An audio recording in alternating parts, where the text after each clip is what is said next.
ঠিক আছে। আর কাটবে না যখন একবার ধরেই রাখ। হ্যাঁ, আপনি যখন কাটতে হবে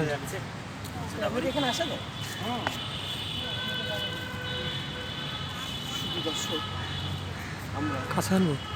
প্রত্যেক বছরের মতো এবারও এসেছি।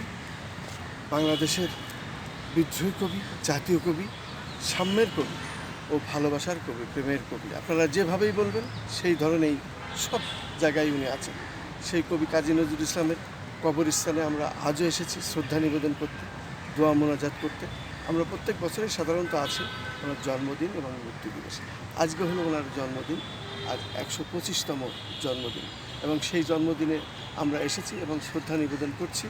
আমরা শ্রদ্ধা নিবেদনের সাথে সাথে ওনার জন্য ওনার রুহের মাগফিরাত করে আমরা দোয়া করি, আল্লাহ যেন ওনাকে জান্নাত নসিব করেন এবং জান্নাত ফেরদৌস নসিব করেন। সেই সাথে আমরা বিশেষ করে এই বাংলাদেশি বাঙালিরা যারা, তারা কিন্তু কবি কাজী নজরুল ইসলামের কবিতা, তার লেখা, তার সমস্ত কিছুর ভিতরেই আমরা উজ্জীবিত। এবং আজও আমরা এই বিদ্রোহী কবি কাজী নজরুল ইসলাম, তার কবিতার উপরে আমরা নির্ভর করে এই বাঙালি জাতি আজকে আমরা টিকে আছি। আজও কিন্তু দেশ যে অবস্থায় যাচ্ছে, দেশ যেখানে চলছে, এই দেশ কিন্তু কবি কাজী নজরুল ইসলামের সেই তার লেখা, তার সেই ক্ষুরোধার লেখার সেই প্রতিবাদী আজও চলছে। এই কবি চেয়েছিলেন বাংলাদেশ স্বাধীন, আজ থেকে না, ও বহু আগে সর্বপ্রথম উজ্জীবিত করেছিলেন এই কবি কাজী নজরুল ইসলাম, এবং তারই ধারাবাহিকতায় আমরা আজও উজ্জীবিত। আমরা চাই কবি কাজী নজরুল ইসলামের নামে একটি একক জাদুঘর করা হোক, এ দাবি আমাদের দীর্ঘদিনের। এই কবির কবিতা সারা বিশ্বে বিভিন্ন জায়গায় ছড়িয়ে ছিটিয়ে আছে, এবং তাকে জাতীয় কবি হিসাবে সে তো আমাদের ইসে আছেই, উনি তো আমাদের জাতীয় কবি। তারপরেও আমরা বলতে চাই যে এই কবির যে লেখা সারা বিশ্বে বিভিন্ন জায়গায় ছিটিয়ে ছিটিয়ে এখনও আছে, যেগুলো প্রচার হয়নি, এইগুলো সংগ্রহ করতে হবে। এবং এই কবির উপরে এখনও বিশ্বের বিভিন্ন জায়গায় বড় বড় ইউনিভার্সিটিতে এবং অনেক বিশেষজ্ঞরা এটা নিয়ে অ্যানালিসিস করছেন।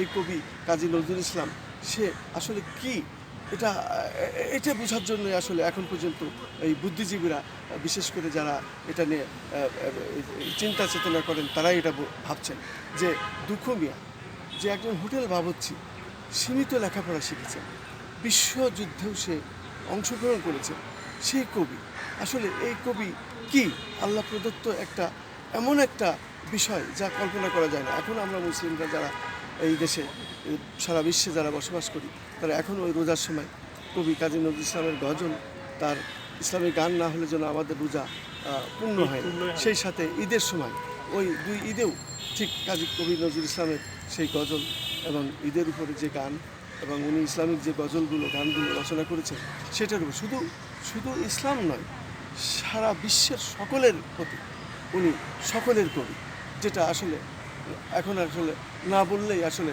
আমরা বুঝতে পারি না যে কী কবি কাজী নজরুল ইসলাম কী, এ বললে শেষ হবে না। অর্থাৎ আমার মতো ক্ষুদ্র ব্রেনে এত কিছু বলা যাবে না, আমরা অত বুঝবো না, অত পারবও না, শুধু যেটুকুই জানি সেইটুকুই আমরা বলছি। আমরা এখন শুদ্ধ নিবেদন করি। ভাই সাথে থাকেন,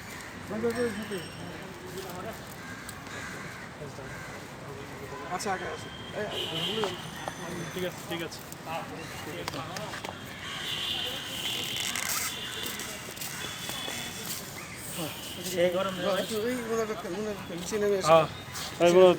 এখানে দাঁড়ান, সবাই দাঁড়ান, সবাই করতে পারে। اللهم آمين. ربنا ظلمنا أنفسنا وإن لم تغفر لنا وترحمنا لنكونن من الخاسرين يا رب العالمين أحكم الحاكمين يا الله। আমাদের জাতীয় কবি কাজী নজরুল ইসলামের আজকে জন্মদিন 125তম জন্মবার্ষিকী আল্লাহ, এই উপলক্ষে আমরা হাত তুলেছি আল্লাহ, আমরা দোয়া করছি আল্লাহ, আমাদের জাতীয় কবি কাজী নজরুল ইসলামের রূহের মাগফিরাত আমরা কামনা করছি আল্লাহ, তাদের জান্নাতুল ফেরদৌস নসিব করে দিন। আমিন আমিন রব্বুল আলামিন আহকামুল হাকিমিন। আমাদের শ্রদ্ধেয় খন্দকার মাসুদুজ্জামান স্যার এখানে এসেছেন, উনি আজকে শ্রদ্ধা নিবেদন করেছেন, ওনার পক্ষ থেকে আমরা এখানে শ্রদ্ধা নিবেদন করেছি আল্লাহ। 125তম জন্মবার্ষিকী উপলক্ষে আল্লাহ শুভেচ্ছা। জাতীয় কবি কাজী নজরুল ইসলামের জন্মবার্ষিকী উপলক্ষে আল্লাহ আমাদের শ্রদ্ধেয় স্যারের নেতৃত্বে আমরা এসেছি, স্যারের আসা যাওয়া কবুল আর মঞ্জুর করে নিয়ে রব্বুল আলামিন আহকামুল হাকিমিন। জাতীয় কবি কাজী নজরুল ইসলামের যে দেখানো পথ, বিদ্রোহী পথ, অন্যায় অসত্যের কাছে মাথা নত না না করা। করার যে দৃঢ় চেতনা, এই চেতনাকে ধারণ করে আমরা আগামীতে যাতে এগিয়ে যেতে পারি সেই তৌফিক কামনা করছি। আল্লাহ সাল্লাল্লাহু তাআলা আলা খাইরি হালকি মুহাম্মদ ওয়া আলিহি ওয়া সাহবিহি আজমাইন বিরহমাতিহি ইয়া আরহামার রাহিমিন। আমিন। কাঠের